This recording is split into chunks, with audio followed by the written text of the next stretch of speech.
নমস্কার বন্ধুরা, সবাই কেমন আছো? আশা করি সবাই খুবই ভালো আছো। আজ দেখো আমার ছেলের জন্মদিন। আমার ছেলে দেখতে, দেখতে ৮ বছর হয়ে গেল। আর আমার দুষ্টু ছেলেটার আজকে জন্মদিন। তাই অল্প করে কিছু আয়োজন করেছি। তবে একদমই বড় নয়। মানে কাউকেই ডাকিনি। আর কাউকে বলিওনি এবছর। তাই একদম ছোট্ট করে ছেলের মতো করেই করছি ঘরেতে জন্মদিন পালনটা। তাই সকালবেলা আ কাজটা সেরে ভাবলাম যে আজকে একটুখানি ওকে লুচি আর ঘুগনি করে দেবো। কারণ লুচি ঘুগনিটা খেতে পছন্দ করে।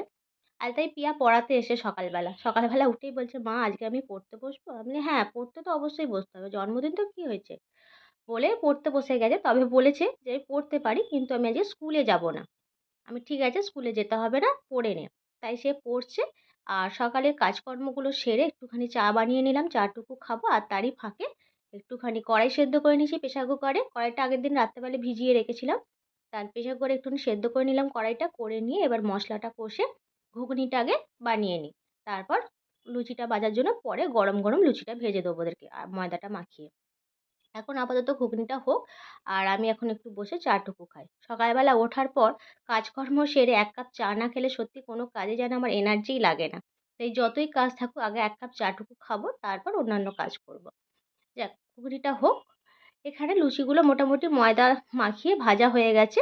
ওকে আর ওর দিদিমণি প্রিয়াকে দুজনকেই দিয়ে আসবো আরকি। দুজনেই খেয়ে নিক জলখাবারটা। বললাম যে পড়তে, পড়তে দুজনে খেয়ে নে।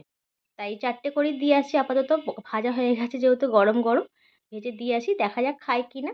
তারপর ও পড়ে উঠলে ওকে স্নান-টান সারবো, সারিয়ে তারপর নতুন জামা প্যান্ট পরিয়ে মিষ্টি জল দেবো। এখন আপাতত এইটুকু খাক। এই অবস্থা।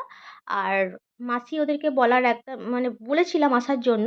কিন্তু মানে ছেলেটার উচ্চ মাধ্যমিক পরীক্ষা।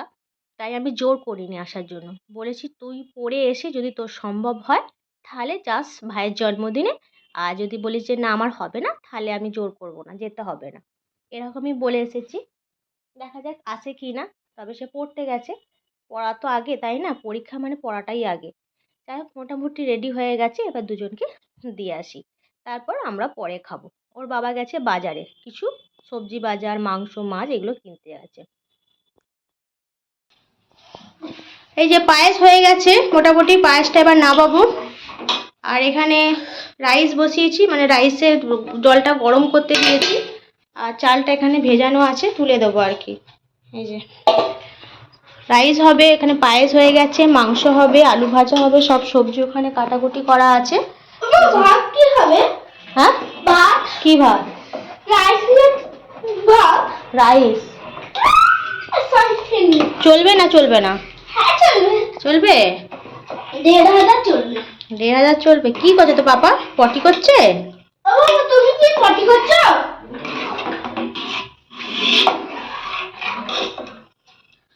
পায়েসটা হয়ে গেছে, আবার নাই ফেলে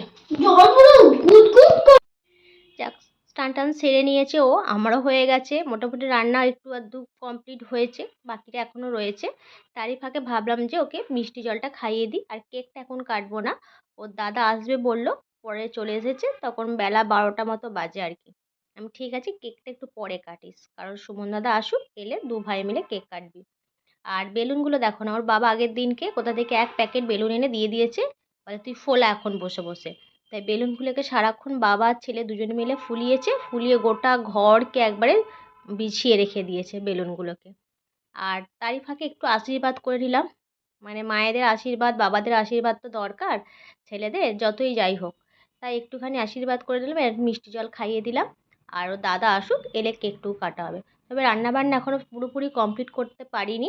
এখনও খানিকটা রান্না বাকি রয়েছে, সেটুকু করে নিয়ে তারপর খেতে দেবো। এই অবস্থা।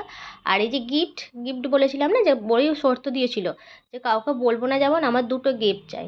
এই স্টাডি টেবিলটা একটা দেওয়া হয়েছে, কারণ ওর আগের স্টাডি টেবিলটা না একদম ভেঙে গেছে।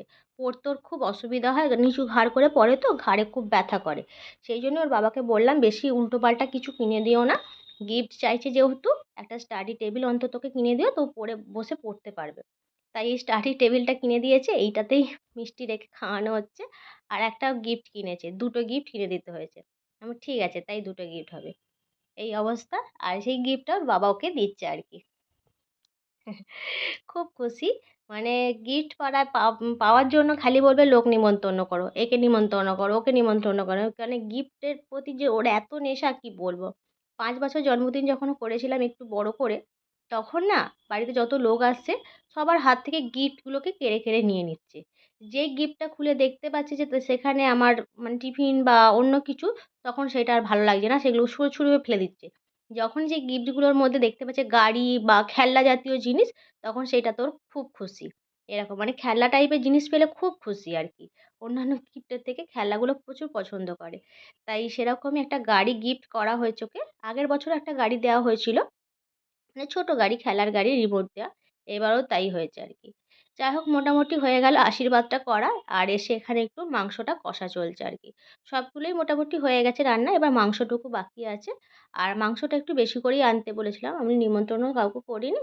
তাহলে মামাবাড়িতে যেহেতু সুমন দাদা আসবে, ও তো খাবে, খেয়ে আর একটু পাঠিয়ে দেবো। তারা সবাই একটু করে খাবেখন। বলে তাই মাংসটা একটু বেশি করেই আনা হয়েছে। সেই মাংসটাই কষা চলছে আরকি। এই অবস্থা। দেখা যাক ছেলেটা কখন আসে সেই ওয়েট করছি। তাহলেই কেকটা কাটবো। আর নাহলে ওয়েট করতে হবে। ঠিক আছে? চলো তাহলে দেখা যাক কখন আসে। ঘুরতে গেছিলাম তো সেখান থেকে আমার সে আনতে গেলুম বেলপাতা। কেন? পুজোর জোগাড় হচ্ছে। হ্যাঁ।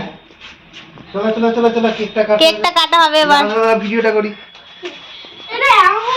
মিষ্টিটা এই মাত্র দিলাম ওকে খেতে। দেখি জামাই চেষ্টা দাও এদিকে এদিকে। এই তো প্রদীপটা দিয়ে চলছে তো। ওটাতে জ্বালিয়ে দাও। রাজমার শ্যাডো পড়ছে। দিদি Birthday to you. Happy birthday to you. Happy birthday Ori. Happy birthday to you. খুব ভালো থেকো আর একলা সেরে হও। সব একলা খাবো। কাউকে তো বলি কিছু। এবার গিফটটা দাও। আমাকে দাও। দাও। এর মধ্যে কি আছে বলতো? আমি বুঝতে পেরে গেছি। আমি জানি। বাবু যে তোর জন্য এই কেক নিয়ে এসেছিলাম বল।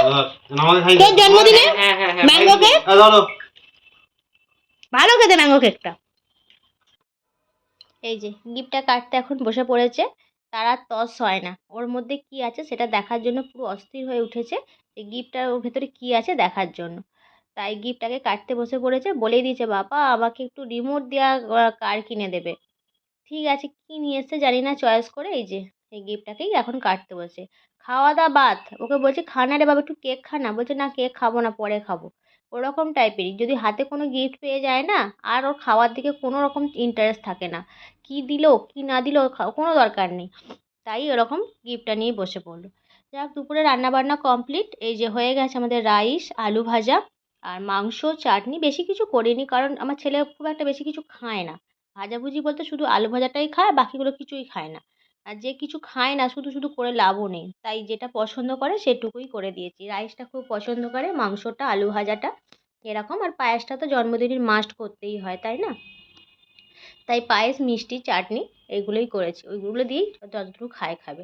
তাই খাবে ওর আনন্দ মানে আনন্দ যদি মনের মধ্যে আসে না খাওয়া দাওয়া সব ভুলে যায় আর কি। তাই যে রাইস দিয়েছি তো কতটুকু খাবে আমি জানি না। তবু দিয়েছি দেখা যাক কতটুকু খায়। আর ওদেরকে সবাইকেই খেতে দিয়ে দেবো। আর মাংসটা প্রচণ্ড গরম সেই সবে নামিয়ে নিয়ে এসেছে আর কি। একবার হুদহুদ করছে গরম। যাক ছেলেটাকে দিয়ে দিয়েছি ওতেই ও খুশি। যা দিয়েছি ওতেই ওর খুশি। এবার দেখা যাক কতটুকু খায়। আর ছেলেটাকেও মানে দিদির ছেলেটাকেও খেতে দিয়ে দেবো। কারণ ও খেয়ে দেয়ে বলল যে মা না আমি বেশিক্ষণ থাকবো না। আমি ঘরে চলে যাবো। আমি ঠিক আছে তুই খেয়ে নে, নিয়ে একটু রেস্ট নিয়ে ঘরে চলে যাবি। ঠিক আছে এই অবস্থা ওকেও খেতে দেবো আমরাও নিয়ে নেবো। নিয়ে একবারে বসে পড়বো। আর পায়েসটা একটু বেশি করে করছি বিকেলবেলা সবাইকে পায়েস আর মিষ্টি দেওয়ার জন্য। এই অবস্থা আজকের মতো তাহলে ভিডিও এখানেই শেষ করলাম। যদি আজকের ভিডিও তোমাদের কারো ভালো লাগে প্লিজ একটা লাইক করো। আর পারলে আমার ছেলেকে সবাই একটু আশীর্বাদ করো যেন ও মানুষের মতো মানুষ হতে পারে। ঠিক আছে রাখলাম।